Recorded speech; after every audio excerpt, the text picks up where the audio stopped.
नमस्कार। रेडियो रिमझिम से प्रस्तुत है स्थानीय हालचाल। पहले मुख्य हालचाल। नए कानून को लेकर पुलिस वालों को दी जाएगी ट्रेनिंग।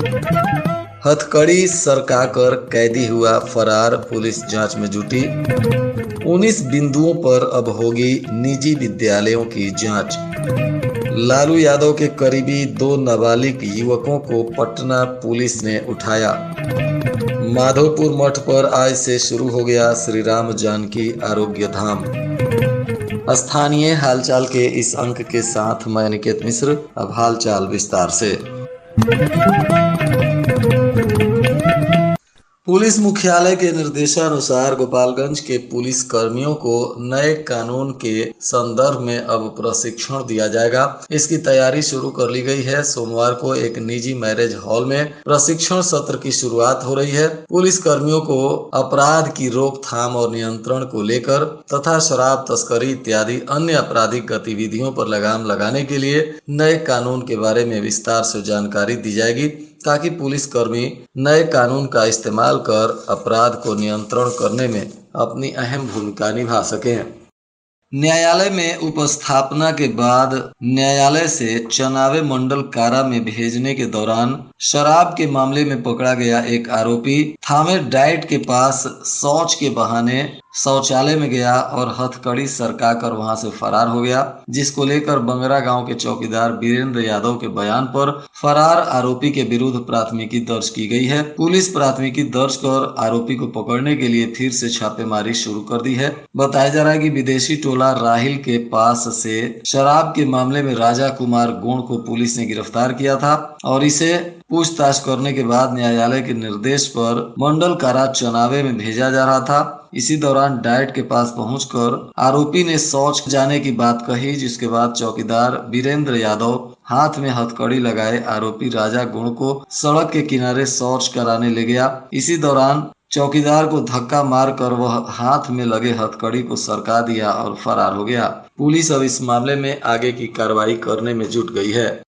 जिले के सभी निजी विद्यालय में अब 19 बिंदुओं पर जांच की जाएगी। प्राथमिक शिक्षा निदेशक मिथिलेश मिश्रा ने इस मामले में डीओ को पत्र भेजा है, जिसमें बताया गया है कि जिले में निबंधित सभी विद्यालयों का ज्ञान दीप पोर्टल पर निबंधन कराना अनिवार्य है। जिन विद्यालयों ने अब तक निबंधन नहीं कराया है, उन्हें निबंधन कराना होगा। अवैध तरीके से संचालित निजी स्कूलों पर कार्रवाई होगी। निजी स्कूलों की जाँच के लिए कर्मियों और अधिकारियों का रोस्टर बनाया जाएगा। हफ्ते भर में जांच प्रक्रिया पूरी करने का निर्देश दिया गया है। जिले में लगभग 350 विद्यालय निबंधित हैं। इसके अलावे 450 से अधिक विद्यालय निबंधित नहीं हैं। जांच के दौरान जिन स्कूलों में सभी 19 बिंदु सही पाए जाएंगे, उन विद्यालयों को स्वीकृति मिलेगी और जिन विद्यालयों में ये 19 बिंदु सही नहीं पाए जाएंगे, उनका रजिस्ट्रेशन भी रद्द हो सकता है। अब इधर शिक्षा विभाग इस कार्रवाई में जुट गया है और निजी विद्यालय के संचालकों में अब हड़कंप मचा हुआ है।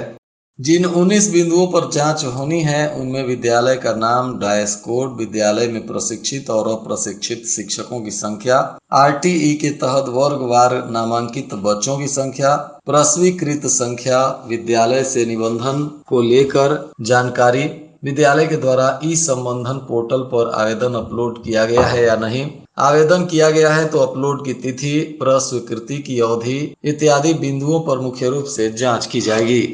बरौली प्रखंड के माधोपुर मठ पर पूरे धूमधाम से श्री राम जानकी आरोग्य धाम की शुरुआत हो गई। इस दौरान सैकड़ों मरीजों का आज इलाज किया गया, उन्हें दवा भी दी गई। आयुर्वेदिक पद्धति से यहां असाध्य रोगों का इलाज प्रत्येक रविवार को किया जाएगा, जहां आयुर्वेद के डॉक्टर संस्था के माध्यम से लोगों का इलाज करेंगे और दवा भी संस्था की तरफ से दी जाएगी। इसके लिए मात्र 99 रुपए का रजिस्ट्रेशन शुल्क लिया जा रहा है। डॉक्टर के साथ दवाई भी संस्था की तरफ से उपलब्ध कराई जा रही है। आज इसका भव्य शुभारंभ हुआ, जिसमें दर्जनों गणमान्य लोग कई जगहों से आए हुए थे और सभी लोगों ने इस कार्यक्रम का शुभारंभ किया।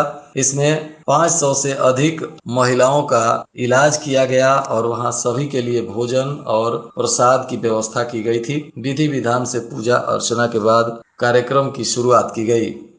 पटना से आई शास्त्री नगर थाना की पुलिस ने फुलवरिया गांव में शनिवार की देर रात छापेमारी की, जहां लालू यादव के 2 करीबी नाबालिग युवकों को पुलिस ने हिरासत में लिया और पटना लेकर चली गई है। इस मामले में गोपालगंज के पुलिस अधीक्षक स्वर्ण प्रभात ने बताया कि पटना एजी कॉलोनी में एक दरोगा के बेटे की हत्या हुई थी और जिस मकान में हत्या हुई थी वह मकान फुलवरिया के रहने वाले इन्हीं 2 नाबालिग युवकों के परिवार के नाम पर दर्ज है और उस हत्याकांड में इस नाबालिग युवकों की संलिप्तता को लेकर पुलिस को कुछ सुराग मिला है, जिसमें इन दोनों को हिरासत में लिया गया है ताकि इस हत्याकांड में पूछताछ कर आवश्यक कानूनी कार्रवाई की जा सके। जिला एवं सत्र न्यायाधीश सह अध्यक्ष जिला विधिक सेवा प्राधिकार राकेश मालवीय के निर्देश पर आज कुचायकोट के सिरिसिया में विधिक जागरूकता कार्यक्रम आयोजित किया गया था, जिसमें उपस्थित लोगों को पैनल अधिवक्ता राजेश कुमार तिवारी और पीएलवी राजू कुमार तिवारी की टीम ने मध्यस्थता की प्रक्रिया, मध्यस्थता में वैवाहिक वाद, वाणिज्यिक वाद, संपत्तिवाद आदि मामलों पर विस्तार से लोगों को जानकारी दी और सुलह समझौता के आधार पर अपने मामलों को सुलझाने के लिए सुझाव दिया गया। साथ ही आने वाले लोक अदालत के बारे में भी जानकारी दी गई। बताया गया कि 13/7 को व्यवहार न्यायालय परिसर में फिर से राष्ट्रीय लोक अदालत का आयोजन होने जा रहा है, जिसमें आप लोग अपने वाद का निस्तारण करवा सकते हैं। कुचायकोट थाना क्षेत्र के अमवा विजयपुर गांव में जमीनी विवाद को लेकर मारपीट हो गई, जिसमें 2 महिला सहित 7 लोग गंभीर रूप से घायल हैं। सभी का इलाज सरकारी अस्पताल में चल रहा है। इस मामले में जवाहर महतो और रविंदर महतो के परिवार के बीच यह विवाद बताया जा रहा है। पुलिस अब इन मामलों में घायलों के बयान दर्ज कर जांच पड़ताल शुरू कर दी है। कुचायकोट में सामूहिक यज्ञोपवीत संस्कार 7 जुलाई को यूपी बिहार बॉर्डर पर स्थित बाबा दोना शुक्ल मंदिर के प्रांगण में की जाएगी। इसमें अखिल भारतीय ब्राह्मण महासभा के तहत इसका आयोजन किया जा रहा है, जिसमें 1.5 दर्जन से अधिक बटुक शामिल होंगे। रविवार को इसकी बैठक की गई। बाबा दोना शुक्ल मंदिर के प्रांगण में हुई इस बैठक में निर्णय लिया गया कि 21 मार्च को सामूहिक यज्ञोपवीत संस्कार की तिथि निर्धारित की गई थी, मगर किसी कारणवश इसका आयोजन नहीं हो सका था। अब इस तिथि को बढ़ाकर 7 जुलाई की गई है। अब 7 जुलाई को यहाँ सामूहिक यज्ञोपवीत संस्कार आयोजित की जाएगी। इधर सिपाया रेलवे स्टेशन के पास शनिवार की देर शाम एक वृद्ध महिला चलती हुई ट्रेन से नीचे गिर गई। स्थानीय लोगों ने 112 की पुलिस को इसकी जानकारी दी और पुलिस ने महिला को अस्पताल में भर्ती कराया। बताया जा रहा है कि अभी इस महिला का इलाज चल रहा है। महिला की उम्र 70 वर्ष के आसपास है और इस महिला की पहचान अब तक नहीं हो सकी है। महिला का इलाज चल रहा है। पुलिस इसकी पहचान करने में भी जुटी हुई है। इधर कुचायकोट पुलिस ने बलथरी चेक पोस्ट के पास उत्तर प्रदेश के तरफ से आ रही के ई रिक्शा को पकड़ा तो इसके अंदर से 113 लीटर देशी विदेशी शराब निकली। सीट के अंदर तहखाना बनाकर यह शराब तस्करी के लिए लाई जा रही थी, तभी पुलिस ने इसे पकड़ लिया है। इसमें चालक को पुलिस ने गिरफ्तार किया है, जो उत्तर प्रदेश कुशीनगर बिशुनपुरा का रहने वाला वीरेंद्र राय बताया जा रहा है। थामे प्रखंड की जगमलवा पंचायत के बेदू टोला गांव के शिक्षक संघ के अध्यक्ष और समाजसेवी स्वर्गीय रामेश्वर उपाध्याय की पौत्री पीहू उपाध्याय ने पहले ही प्रयास में आईआईटी में 5487 रैंक हासिल कर जिले के साथ साथ माता पिता और परिजनों का नाम रोशन किया है। इस दौरान पीहू के पिता पंकज उपाध्याय और मां सुरभि उपाध्याय ने उसे बधाई और शुभकामनाएं दी। बताया जा रहा है कि पीहू शुरू से ही मेधावी छात्र रही हैं। 10वीं कक्षा में इसका 99% और 12वीं में 97% अंक आया था, जिसको लेकर सभी परिजन काफी उत्साहित बताए जा रहे हैं। और आज के मौसम का तापमान गोपालगंज में न्यूनतम 28 डिग्री सेल्सियस और अधिकतम 43 डिग्री सेल्सियस रहने की संभावना है। अंत में मुख्य हालचाल एक बार फिर। नए कानून को लेकर पुलिस वालों को दी जाएगी ट्रेनिंग। हथकड़ी सरकाकर कैदी हुआ फरार, पुलिस जांच में जुटी। 19 बिंदुओं पर अब होगी निजी विद्यालयों की जांच।